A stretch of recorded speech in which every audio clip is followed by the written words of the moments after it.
interdisciplinary science center, much like CERN or NCSA is today. Many brilliant people with different skills and backgrounds were brought together to solve difficult problems. The combination of the skills and collaborative environment resulted not in just solving the problems of cryptography that they were facing, but in addition solved broader problems for all of computing and all of society. When the people arrived here, they knew when they arrived that the Germans had taken a machine which we tend to call Enigma. Enigma was a particular variant of an encryption machine. That machine was modified from the commercial version, and it allowed them to encrypt messages. This was going to become a machine to be used for operational communications, very short, 200, 250 character messages. Hitler had conceived, and his generals, a type of warfare never seen before, which became known as blitzkrieg, very fast movement, 50 miles a day, particularly when they invaded France and the latter stages of their invasion of Poland.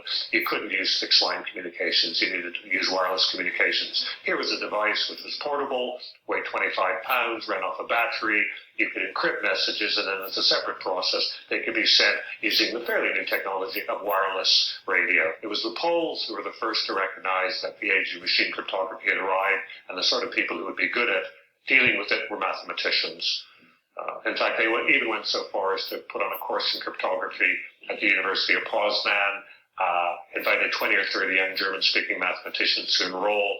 It was a very difficult course, and by the time the course was finished, there were really only 3 graduates who they recruited. Their names are Marian Rejewski, Hendrik Zagalski, and Jerzy Orozitsky.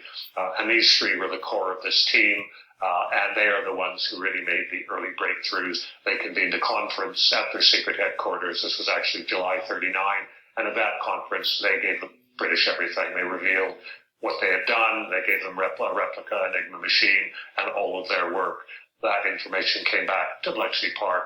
And once they were established in Bletchley Park, they then used the Polish method to break the Enigma machine. The Poles had actually built some machines themselves, one of which was called a bomba. That machine, the name, apparently comes from a Polish ice cream dessert of the same name. It's in effect vanilla ice cream with chocolate sauce around it. This machine was called bomb in honor of what the Poles did. But the Poles' technique was based on the particular way that at that time the Germans enciphered their message headers.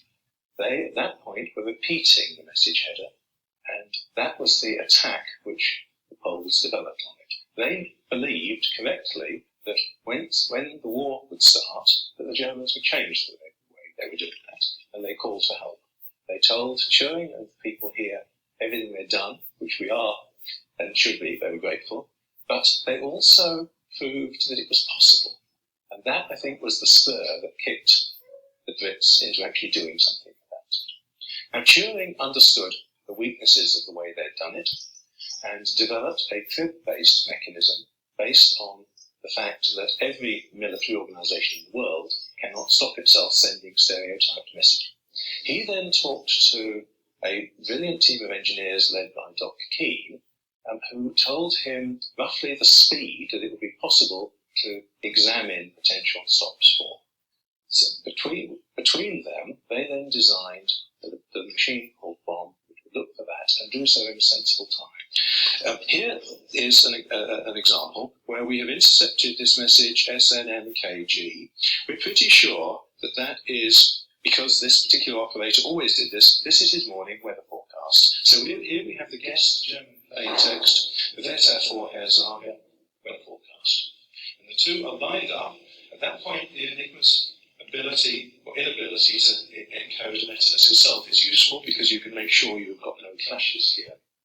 And from these guest letters, that the crib makers would derive a picture like this called a menu, where you'll notice that at position ZZE here, G is encoded as E, so we have G going to E.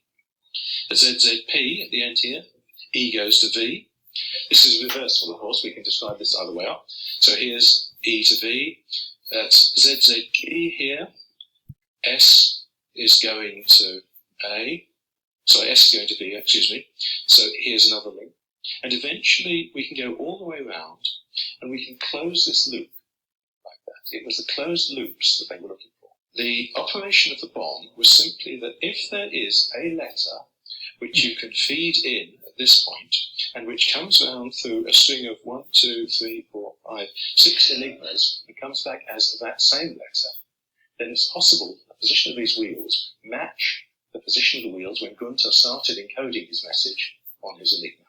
It turned out to be a bit more picky about loops and menus than perhaps they had hoped, although it worked. And at that point, Welchman added a completely left-field masterstroke called the diagonal board, which I think it is fair to say made the difference between success and failure to Turing's original idea. And here are my 3 diagonal boards. That's one, that's the other, this is the third one, cunningly placed where you can't see it. But can you see Z down to A? Okay. There's nothing connecting that to the machine. It's just bolted there for convenience. The only connections to the machine are when you connect X into one of the enigmas. What will happen is when we turn the machine on, you'll see it will run up to speed. Okay. The motor will be running and the clutch will drop in. Then you'll see the various carry mechanisms happening.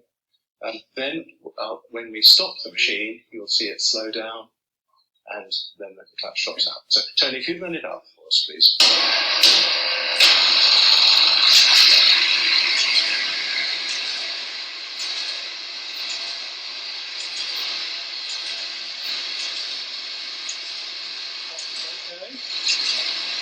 Okay. Could you turn on carry hope?